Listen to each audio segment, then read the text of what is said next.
teimlo fodlon yr un pryd y sylweddoli darllen erfad hyd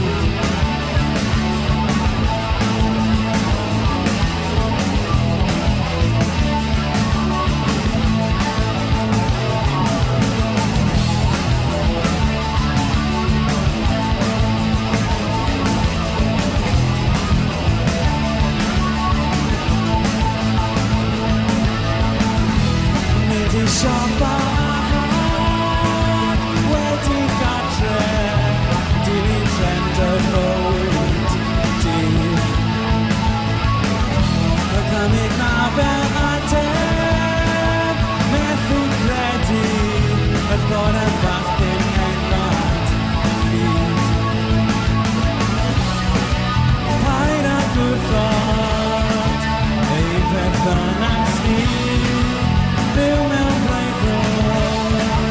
tricks to have this skill,